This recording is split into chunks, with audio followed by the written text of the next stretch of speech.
If business was easy, everybody would be doing it. The biggest learnings come from your own mistakes. Everything that goes wrong in our businesses is my fault, 100%. And the trouble is, when you blame other people, you give away your power. If you do what you just said, you go, I'm responsible. It's like, no, that's on me. And you're right, in my business, everything's on me. I've come to understand that life will send you challenges, not to stop you, but for growth. If you don't learn from the journey, the lesson will come round again, and it gets louder and louder and louder and louder until you have learned it. Some people get so focused on the logo and so focused on what we're going to call it. What happens is it takes them 6 or 9 months before they've even started. I want it to be 100% before I've even started, but the most important thing in business is selling something. I don't think any of us are born with the knowledge. It's something we have to learn, and the world's moving at such a rapid pace now. What you know today won't be relevant next week almost. You've got to keep constantly upgrading your skills, and if you don't, you're a complete idiot in my opinion. Hello and welcome to another Business Insider Secrets podcast.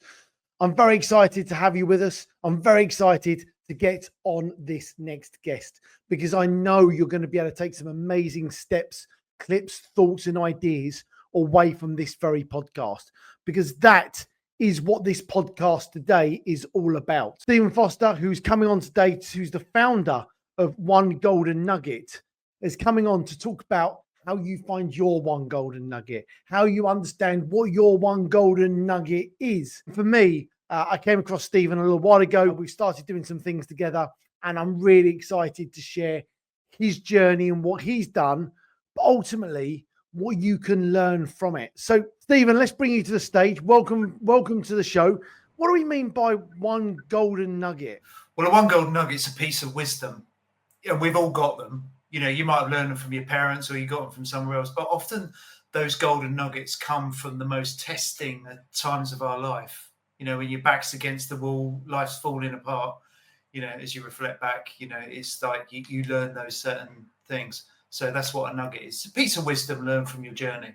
I like that. And presumably that different people's wisdoms and nuggets come at different stages of their life. There might be some things from their childhood, their adulthood, business, relationships. It could be a whole host of things, I guess. Yeah, can come in any form, whatsoever. Interactions with in business or in personal life. I mean, for me, the thing is just life in general. And when those situations turn up that are maybe not as friendly as we would like, often they're the greatest teachers, and that's where the best nuggets are. Nice. So when people are sort of thinking about where their golden nugget is, why is it important you think for people to understand where that's coming from, or why they've got one, or how they come about it? I've come to understand that life will send you challenges, not to stop you, but for growth. And that's the purpose of life, really, is to come here and experience and to grow. If you don't learn from those lessons, what happens is they repeat. And this is part of my journey, and we'll come on to that in a bit. But if you don't learn from the journey, the lesson will come round again, and it gets louder and louder and louder and louder until you have learned it. And we've all been there. So that's why it's important to kind of sometimes look at those situations and go, "Ooh, what's that teaching me?" Yeah. What do you see business owners going through that? Obviously this podcast is for business owners in the main. Do you see them going through those, I want to call bad habits, but it's not necessarily a bad habit, but going through these cycles where they're being impacted by something all the time, and then actually you can look back at it and go, that is your wisdom, but you're just not using it. Absolutely. I don't think any of us are born with the knowledge. It's something we have to learn, and the world's moving at such a rapid pace now. What you know today won't be relevant next week almost. You've got to keep constantly upgrading your skills, and if you don't, you're a complete idiot in my opinion. You have to. It's a learning curve, and it's never been as steep as it is now. So you have to be mindful about it, and you have to reflect. Do you think that you talked about that learning, and you have to constantly learn, and it's harder, but in some ways it's easier in as far as there's so much content out of people, podcasts like this and other things, where people can go and find that information out relatively easy. They can learn should they want to put themselves in a position to learn? Or do you think that the biggest learnings come from your own mistakes that you can then learn from. Somebody can tell you something and you go, yeah, I know that. But it's not until you're smacked in the face and you're laying on the floor with your face in the mud that you actually get it, in my opinion. I think you've got to emotionally experience whatever that is to learn from it. And why not? It's a good thing. Yeah. I mean, business owners as a rule have to go through some pain. If business was easy, everybody would be doing it. Yeah. If it was simple and there weren't any hurdles, everyone would do it. So you've got to understand that from a business owner's perspective, there's always going to be problems in the way. There's always going to be hurdles. There's always going to be something that's going to slap you in the face, shall we say? And I think we've all had a fair bit of that over the years. Yeah, but if you understand what the rules of the game are, you can play it. Yeah. Nice. So when you do get slapped in the face, you go, "Cool, that stings. Yeah, crack on. Let's have a bit more of that." Because if that's the game, and I spoke to a business owner once, very successful guy. He goes, "All I do is spend my days in pain." Yeah. Maybe that's a bit extreme, but I personally, I feel pain most days because and as business owners, we're there to solve problems. That's the nature of the game that we play. So become better at it, become better at solving problems, and actually become a bit of a sycophant and actually enjoy the pain. Yeah. Because if it's coming regardless, you may as well go, okay, I'll embrace it. Yeah. I have to say that the ability to bring in the right people to help you solve those problems is actually the strategy. Who are the right people to solve those problems and to avoid some of those pains? But you're right. Every business owner's got to have a slap, but you should be able to appreciate the benefits of your hard work by not always being slapped in the face. But typically between that 1 and 5 million phase, you're always going to be slapped because you don't have enough cash to bring people in, good high quality people that are going to help run the business for you rather than with you, because they can then do it. They can do it without you. So you're in that phase and everything breaks between 1 and 5 million every single month, every single day, it would seem. So I love that. So let's talk about how you come up with this, because I think this is the interesting part. So where did One Golden Nugget come from? It came from, so I'll take you back to lockdown. We all remember lockdown, right? The world's closing down, and it's kind of February 2020, and I'm living in my office and I've run out of money. I had no money, couldn't even get 10 quid at the cash point. I got nothing. The business I had was going out of business, not because of lockdown. It went out of business because actually I managed it very poorly. And lockdown actually was just the nail in the coffin, so to speak. Yeah. So it's quite an interesting position to be in, and that was the third time in my life I've been in that position, so I was aware of it, and I thought, well, I've got nothing. I've got nothing to lose. Got no money, and a dear friend of mine is Simon Squibb. I don't know if you know him, famous guy on TikTok now. Yeah, I know Simon. Yeah, dream, and his nugget to me was that actually that is your superpower. If you have nothing, that is a superpower, because you've got nothing to lose. That's a gift. So I had nothing. So I didn't know Simon at that point, but so I thought, well, I had this idea called One Golden Nugget. I had the .com and I had the brand idea, and I thought, well, I'll just go and ask people what their one golden nugget of wisdom is, and I'll do that. So through lockdown, so I'm living in my office. Then, of course, the guardian angel appears, right? And they do appear. Dear friend of mine I'd known for 30 years said, I've got a house you can go and live in for free. You can't stay in lockdown in your office. And I went, thanks, mate. Moved into his house. And I'm still here now. I pay him, I pay for it now. But beautiful surroundings. So I then set about for the next year just asking people for their one golden nugget of wisdom. And what happened was, during lockdown, because everybody was at home, they were reflective, they felt vulnerable, they said yes. So by default, because I was doing it to improve myself, that was the only reason I wanted to do it. But by default, I created the most incredible network of people. And you're not talking, I'm talking like the founder of Reebok, for example, who changed my life. Senior people that went, God, I kind of like this. Yeah, I'll share a nugget with you, because the top people in life understand that when you they're the givers in life because they got to that point because they give. You're a giver, Andy. So I built up this amazing network and collected all these nuggets, and all of a sudden, I had something going on, and that's how it started. I love that. I love that whole one golden nugget. What is your golden nugget?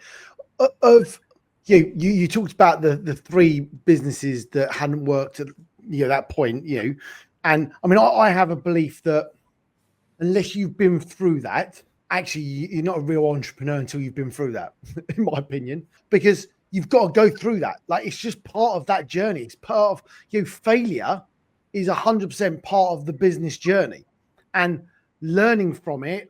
Similarly to you, I started the podcast during COVID to learn from other people. That was the whole point, about how we were scaling and growing businesses. And I wanted to learn from other people the mistakes they'd made, so I didn't. In a similar vein, but yours is a much cleverer way of doing it. So I think that's really powerful. Just on those three, what was the first one? The first business. Yeah. When I was 19, I read a book called How to Make Money from the Music Business. Yep. I was 19. I read that book, and it said buy some cassette decks and start replicating cassettes for local bands. The old cassettes, right? C60, C90. I thought that's a good idea. I can do that. So my mum and dad lent me a bit of money, and the Prince's Trust in 1990 gave me a £5,000 loan, and I started a cassette manufacturing business. So that I'm 19. By the time I'm 28, I owned the world's most successful dance music company. I was putting on dance events for 20,000 people. I had a record label. I was still manufacturing cassettes, CDs. I had an early web company that I built, 3 recording studios, clothing label. I mean, it was an empire, multi-million-pound empire in 1996, 97. Because we talked about this when we met in Dubai, didn't we? And for transparency, I used to go to these events that you're talking about. I've still got the cassette tapes as well. Yeah. So that legacy carries on. I've got the tapes, I've got the flyers, I've got the whole lot still. I still get goosebumps talking about some of the events we went to. And I have people on LinkedIn who are now 40 and 50 messaging me going, "Thanks, man, for what you did," and that makes my day. I love it. Yeah. You actually changed people's lives back in the 90s. And that dance music scene was phenomenal. Yeah. Yes, you've got it now in Ibiza and whatever, but I'm talking the rave days when it was like raw, and I was, looking back, I was part of it, and I was a big part of it. And it was crazy, being 20, 25, 26, that's a very young, naive, looking back kind of guy who never had any money, and then all of a sudden the money turns up and it creates all sorts of problems that you could you don't imagine when you haven't got money. You think, so it was nuts. But I'm very proud of it. I'm very proud of what I did and being part of that. It was hilarious fun. Yeah, it was amazing. I mean, people now can't get that. They can go to Wembley and watch Coldplay. They can go to they can't quite get to Lid Airport with 5,000 people, like in an aircraft hangar. Like you just can't do that, right? It was well danced, but you just can't replicate that now. No. You'd never be able to even get close to getting away with it. And they're all sat with their mobile phones going, in the DJ. I mean, I look back at those videos now of what I used to do with Dreamscape, and it was like they were just there in the moment. And I'm so sad for people that have got to sit there videoing the DJ and the light show. It's like, put the phone away, get in the moment, live. That. 100%. So amazing. So, what did you take away from the learning of probably those few? You started gathering these golden nuggets, but obviously you're gaining experience with these 3 businesses. You've built successful businesses, and it's also worth noting to everyone out there listening that 90% of businesses fail. Like that is part of it. Like it's just how it goes. But it's how you dust yourself down, learn from it, and go on. And clearly you did. You've done that 4 times now. Like it's amazing. I mean, fair play, because it's not many people can do that. Not many people can keep getting knocked back and start again and start again and start again. Like that's incredible.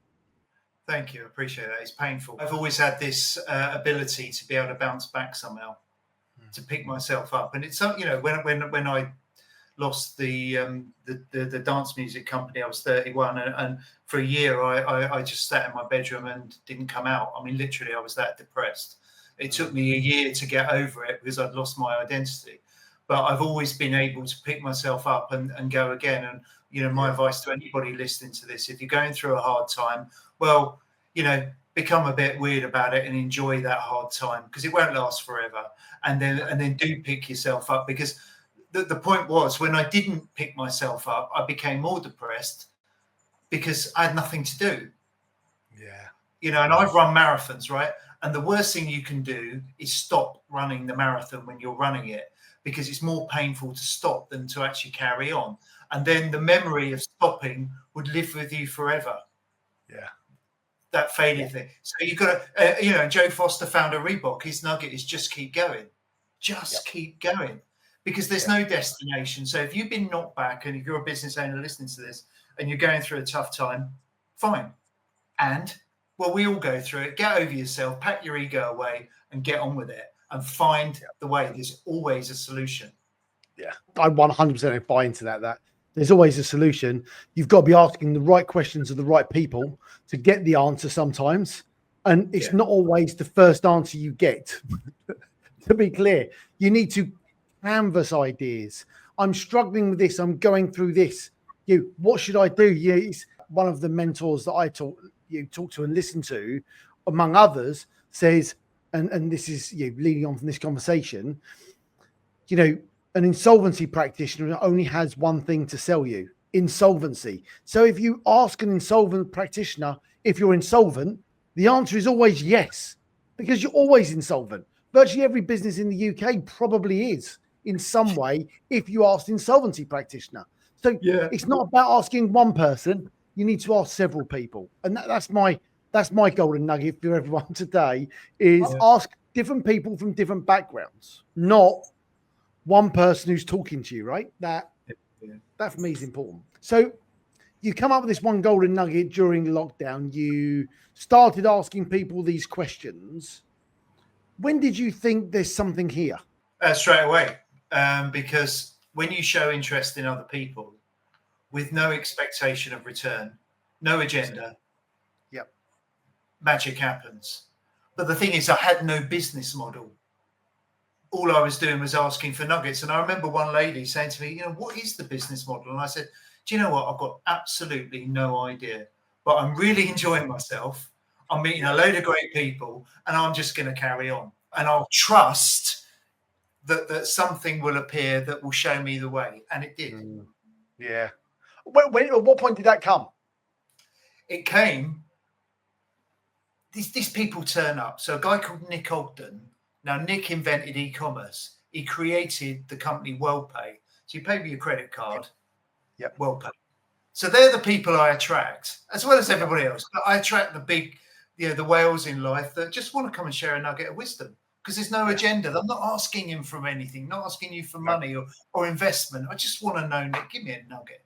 And I remember he gave me the nugget. The next day, he phones me back. He goes, I've been thinking about you. I was like, okay, crack on, thanks.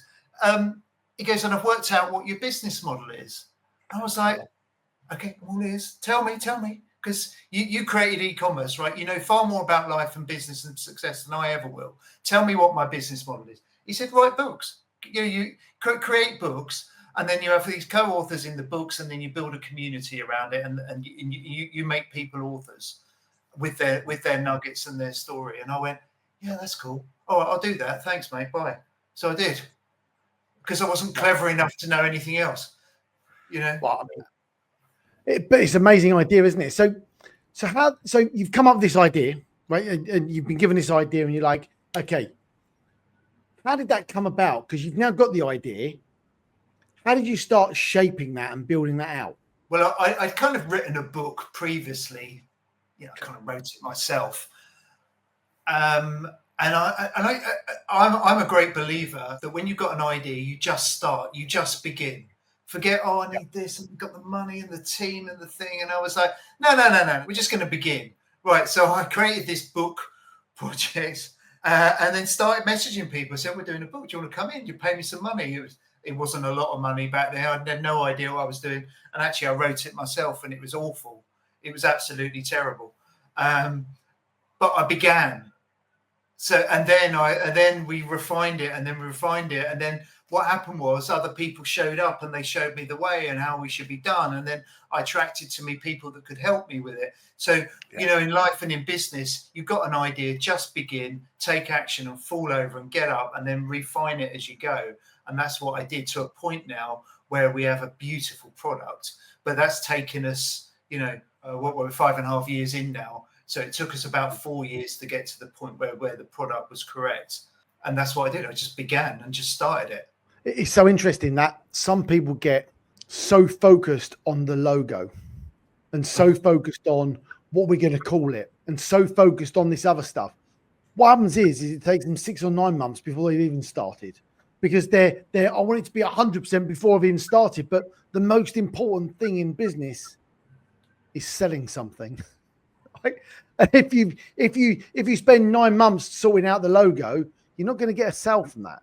You might think that a nice fancy logo is going to help you. It's just nonsense. People don't care about your logo. Like, they just don't. People don't care about your strapline. People don't care about the name of your business. What they care about is the problem you solve and the cost you're selling it at, in my experience. Yeah, what's in it for them? 100%. How are you going to take my pain away? What problem? You just said it. What problem are you going to solve that I've got? Yep. And that's what we did. So I just went on that journey and just started falling over and getting myself up and carrying on. I didn't really even think about it, really. It was just like, well, let's go down this route and see where it leads. When did you get the first win? And what I mean by that, the first moment where you thought, okay, yes, this is going to work and I've got something here, and I'm like I'm super pumped about it. We did a Kickstarter campaign to raise some money, and I sent a limit on it. Again, I met somebody that says you should do a Kickstarter, raise some money for it. And it was 15,000, I think I set it at. Yep. The reason 15, everything in my life has always been 1,500 quid, 15 this. I don't know why. It's just a number I like. So I was like, I'll set it at 15,000. And after it had been live for 2 weeks, because I keep a diary all the time, I was looking back on it recently. After 2 weeks, we'd done 2,000 quid. And I got very depressed about it. And I thought, okay, what am I going to do? And I thought, well, I'm just going to sit here and focus on this. And this is all I'm going to do, is to get that Kickstarter running. And we did it.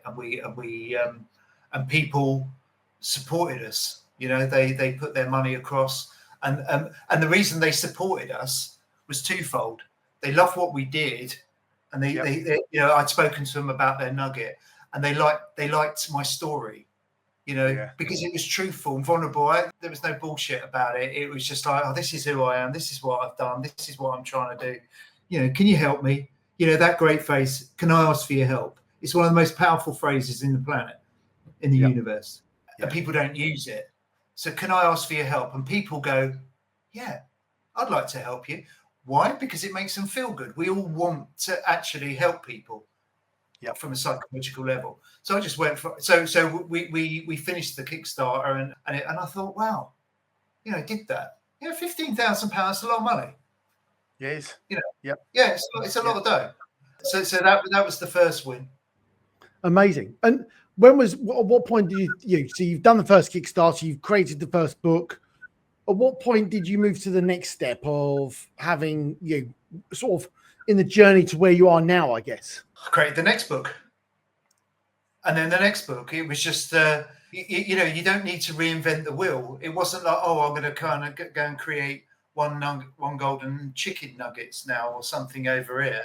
It was just, well, let's just replicate what's working and how can we improve it? And that's what I did. Just moved on to the next thing and then add more value to it and then build the network and ask for the next nugget. That's all I did. I just followed the process.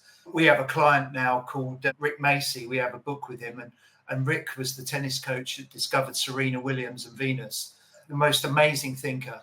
And his nugget is master boring. Master the boring, the everyday. not looking for the new shiny thing to, oh yeah, this is working, I'm gonna have a little bit of that over there, and because I'm bored with this, it's just mastered the boring. So that's what I just kept talking to people about their nugget, and I'm talking 7-8 calls a day asking people for a nugget of wisdom. Every day. Yeah. That interestingly, that boring piece, that the one thing I see that where business owners typically screw up, foul, or whatever, is that whole shiny objects syndrome thing. But actually, the mastering the boring is, for me, is relevant in as far as just do the basics well, which is the boring stuff. Like, it's how many people are you outreaching to today? How many are you speaking to today? Are you speaking to 8 people today about, in your case, one golden nugget? Like day in, day out, same things. Because the repetition and the consistency is what we all lack. And that's where people sort of really struggle. Okay, so if people were thinking, oh, okay, what's my golden nugget? I think when we talked before, you're like, everyone's got a golden nugget. Is that fair? Everybody has, regardless of age. Young people, you're 14 years old, you've got a nugget of wisdom to share. If you're 100, you've got a nugget to share. So yes, everybody has a nugget. I love that idea. Yeah. When you just said that, I was like, my youngest son's 16, and I was like, I wonder what nuggets they've all he's just joined an elite basketball academy for college. Woo. And it's a bit like the stakes type of process, but there's 24 of them in this elite academy. There's only 24 max.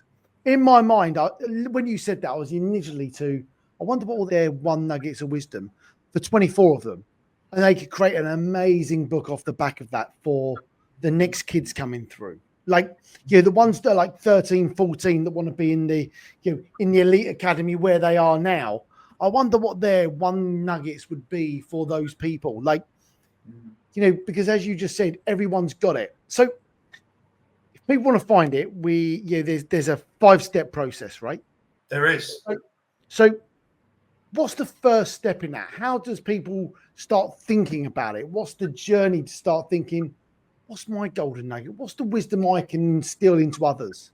So you're right. So step 1 would be, to reflect, to go back and think about a difficult time in your life. When your back's against the wall, when your face is in the mud and people are trampling all over you. And we've all been there. Yeah. And go back there mentally. Remember that time. That's the first thing, right? And it's like, oh God, that's painful. And then without emotion, number 2, I'm reading this off here because it's important. And then without emotion, to reflect deeply on that situation and really be honest about it. What was that situation? Why did it occur? What was my feelings? What was my thinking at that time? So so it's a reflection process. Maybe even journal it down.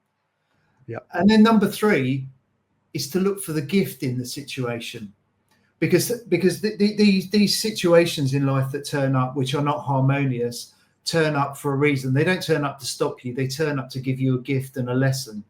So with that, pack your ego away and look at that situation and say, what was the gift in it? What did I actually learn? Then you can articulate what that nugget of wisdom was. That's number 4. Yeah. Then number 5 is to internalize it and then make a shift in your life and create action based on that nugget. And I'll give you an example. For me, I was always in a rush to build everything in my 20s. Must go. Rush. And when you do that, when you rush, you fall over. Yeah. Because you're not paying attention to the detail. So one of my nuggets, it is about, there's no destination. It's just, very much present moment, and every action, be very mindful and thoughtful of what it is and how it impacts other people, and think about that action, as you're taking it. And you can only reflect, you can only learn that when you look back on reflection. Because if I said to an 18-year-old entrepreneur, don't rush it, take your time, they'd be like, no, I want my Porsche and I want to be this and I want to, which is who I was. So they can read it all day long in a book, but until you've been through it and you've lost everything and all your friends have disappeared and your girlfriend's left you because you got no money because you can't buy a dinner or whatever it might be. Yep. until you've learned that lesson. So that's the kind of a process. It's really about looking back, reflecting on that situation and thinking, what was the gift, internalizing it, and then using it to move forward. Because lastly, if you don't, the lesson will repeat again, as I said earlier, and it gets louder and louder and louder. And that was my problem for 28 years. I didn't pay any attention to the lessons, and they kept repeating. And that's really painful when they get really, really loud. Do you think that people typically, when they go through some pain, like you've just said, go through the most difficult at the time or shortly afterwards, do you think people really reflect on that and learn from it? Or do you think that sometimes you need a bit of time and distance between the event to really look at it back without the emotion? Because I think what you said was without the emotion, because if it's too close and too raw, a lot of us, and I've definitely been guilty of this, and I'm sure others are as well, where they just blame somebody else because it's always somebody else's fault until you realize everything's your fault. Like everything that goes wrong in our businesses is my fault. 100%. I haven't led the team properly. I haven't given the right support, the right advice. I've said the wrong thing to the wrong person. I've thought with my keyboard warrior piece or whatever it might be, right? Because we've all got a keyboard warrior in us somewhere. And, we've got to go through those things. So do you think it's better I'm relatively good at coaching myself. Not everyone is, and I appreciate that. But is it good to have time and distance between that reflection, do you think? Yeah, of course. Because then the emotion dissipates and actually you can look at the situation for what it was. But I think it takes maturity to do that. I think in my 20s, I always blamed everybody else. And the trouble is when you blame other people, you give away your power. If you do what you just said and you go, I'm responsible, you can then change it. You can make a decision. It's like, no, that's on me. And you're right. In my business, everything's on me, every last single thing. And then if it messes up, okay, well, where did it go wrong? Let's fix it. But I think it only comes through maturity.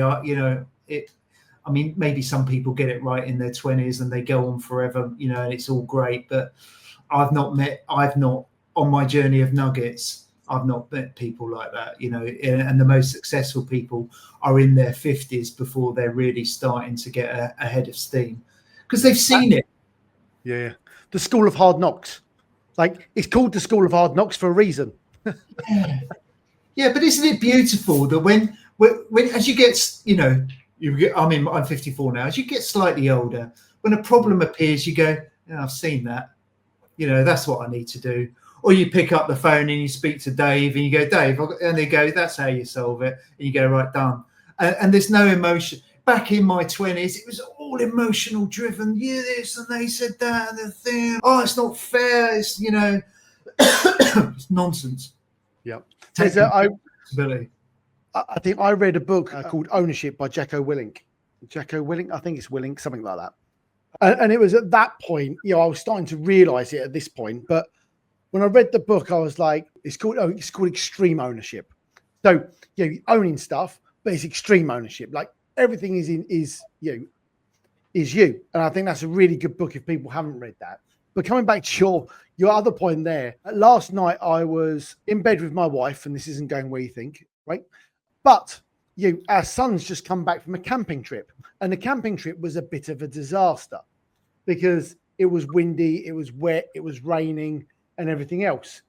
The train journey home was a bit of a nightmare, a bit of a disaster. One of those things where it's a catalogue of disasters, one after the other. Yeah.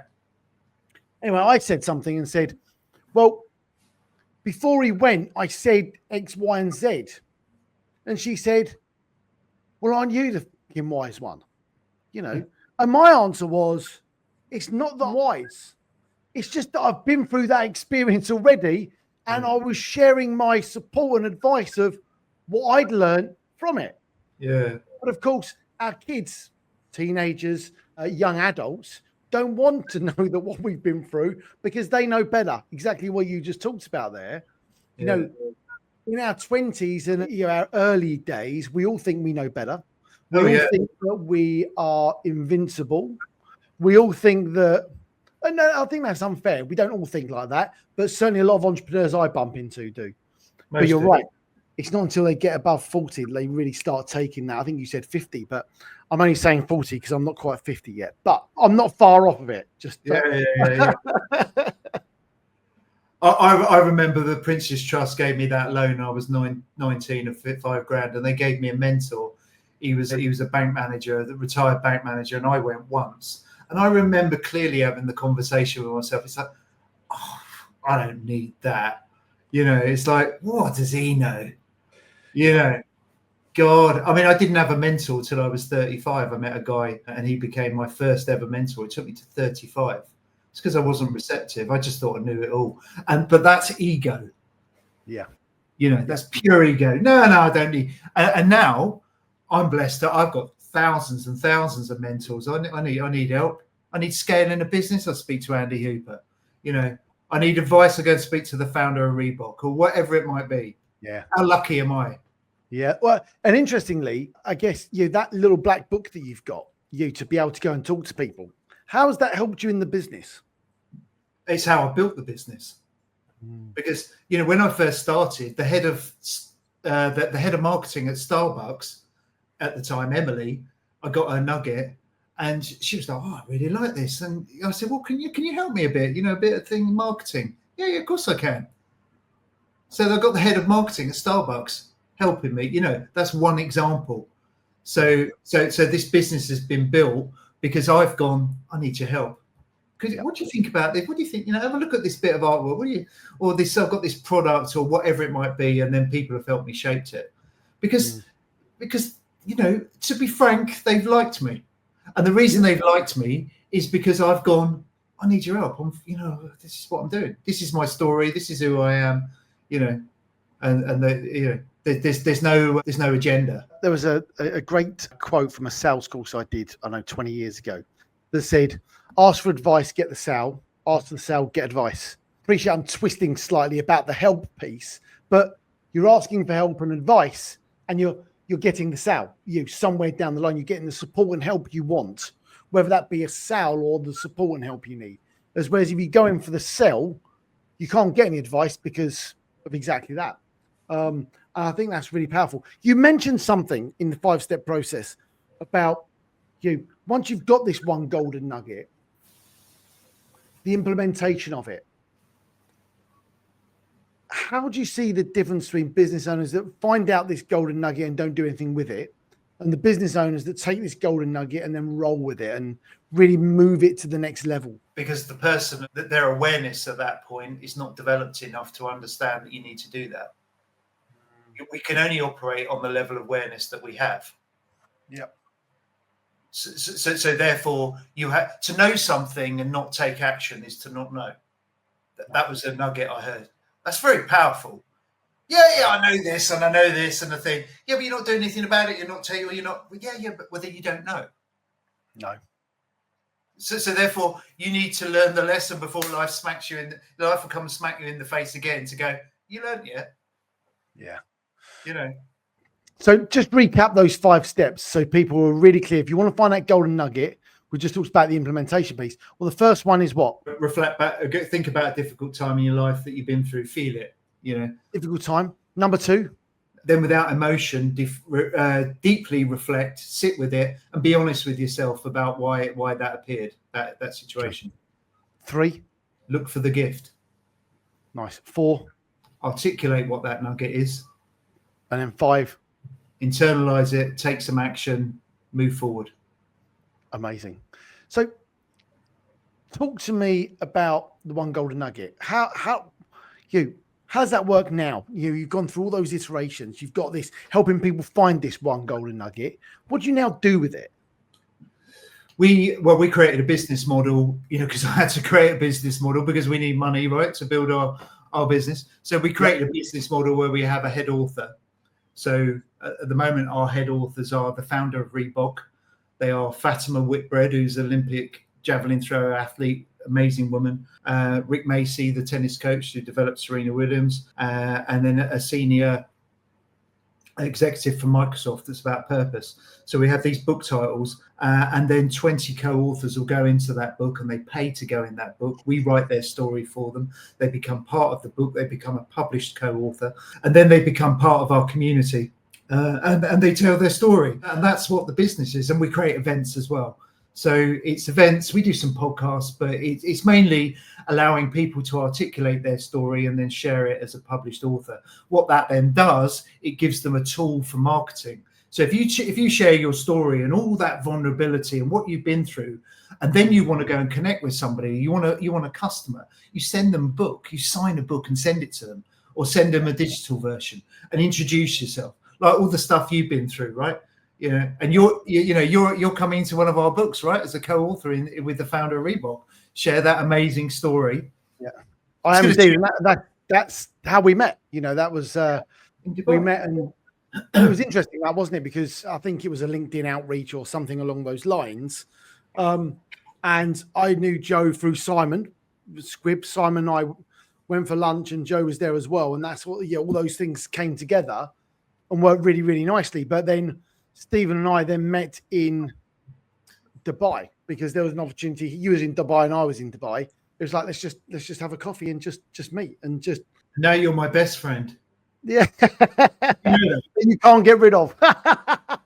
So we have all these books. We have these books where people can come in and become a co-author, and we also create books for brands. So if a brand wants to tell its story, the D&I, the culture of the business, how ethical they are in terms of the environment, the CEO's story, the story of the janitor that cleans the toilet in the business, because he's just as important as the CEO. So we create books for brands as well. So that's what the business has become, and we're scaling up massively at the moment. It's by the minute we've grown, and it's amazing to see. Of course, that brings other challenges and problems, but I've learned enough to be able to get to this stage, and then I just keep attracting amazing people that help me keep growing.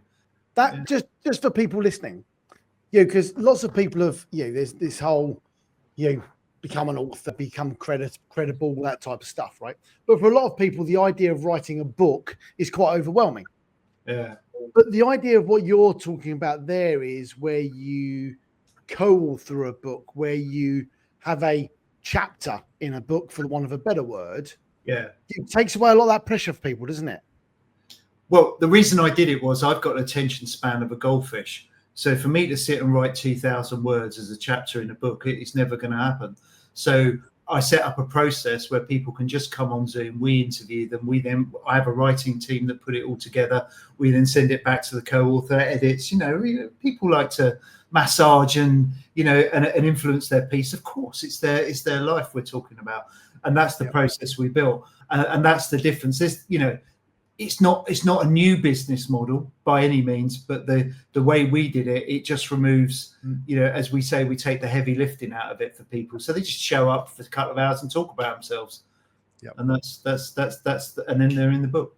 That's the process. Yeah. I think there's a really key element of that. It's a really nice way. We're writing our own book. I've got a couple of books we're writing as my own piece. But actually, the idea of co-authoring was a really nice way of going through a process of learning what that process might look like. The support, the help, the ideas. And actually, if you've co-authored a couple of books, the ability to have a book off the back of that for me was really powerful. Yeah, that's it. If people want to learn more about how to do that, how do they get in contact with you, and how do they get in touch? Go to onegoldenNugget.com or look me up on LinkedIn, Stephen Foster. I'm on LinkedIn. I'm very active on there. LinkedIn's how we built this business, actually. I have a nugget about that. I get so many messages on LinkedIn now. Do I want a loan? Do I want insurance? Do I want this free AI thing or whatever it is? We just ask people, would you like to come and share a nugget? Whenever you're outreaching for your business, show interest in other people and genuine interest. Don't sell them anything. Don't just this is what we're doing, and then people make it. They're not idiots. People people get it. I don't think people want to be sold to. No. I think that people don't want to be sold to, but they also might need something that you've got to sell. Yeah, but they want to buy. Yes. I love to buy things that I want, that are going to make my life better, that's going to improve it. Yeah. But I don't want to be sold to. No. It's a it's just a slight difference. That is the relationship. You're building up those relationships as well. You can't have a relationship with everyone, and you've got to solve those problems and pains. Okay, so if people want to reach out, they go to onegoldennugget.com. Com. Perfect. Okay, thank you very much. It's been much appreciated. Ladies and gentlemen, that was another Business Insider Secrets podcast. Stephen Foster from One Golden Nugget, and we'll see you on the very next episode. Thank you, man. Bye.